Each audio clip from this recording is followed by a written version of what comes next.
fait, il y a à peu près un an maintenant, 15 000 scientifiques se mobilisaient pour vraiment mettre en avant l'urgence de la lutte contre le réchauffement climatique et plus généralement d'ailleurs pour la nécessaire transition écologique. Cette urgence, elle est toujours là. En fait, c'est quand même le sentiment qu'un an plus tard, même s'il y a eu d'autres appels, des mobilisations dans différents cercles, aussi bien au niveau des politiques, des décideurs, des médias, eh bien, il y a, disons, un fossé qui commence à se creuser entre ce qu'il faudrait faire et ce que nous faisons réellement. Par exemple, en France, mais aussi en Europe, au niveau de la Chine, au niveau mondial, les émissions ont augmenté entre 2017 et 2016, alors que nous espérions, vu du point de vue des climatologues, que ces émissions diminuent. C'est absolument nécessaire. Si vous voulons faire face à cette urgence, qui nous est rappelée de façon très claire par le dernier rapport spécial du GIEC sur le réchauffement à 1,5 degré, qui montre de façon très claire qu'il vaudrait mieux limiter le réchauffement climatique à 1,5 degré que d'aller au-delà de 2 degrés.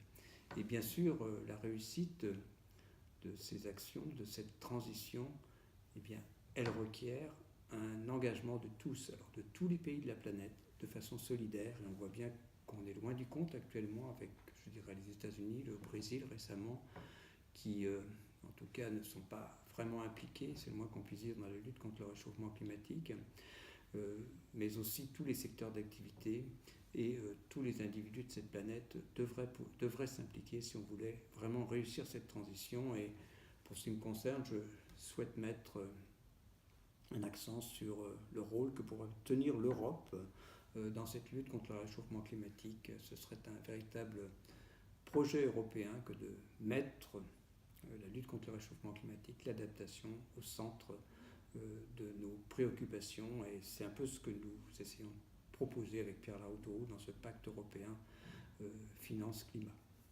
Ce que je souhaite faire aussi pour terminer, c'est remercier tous les participants à cette journée, tous ceux qui s'impliquent. Je sais que vous êtes là, vous êtes présents, mais c'est aussi une implication très probablement, j'imagine, dans votre vie de tous les jours, aussi bien dans votre vie professionnelle, pour beaucoup d'entre vous, mais aussi dans votre vie, dans votre sphère privée. C'est vraiment ce vers quoi nous devons tendre.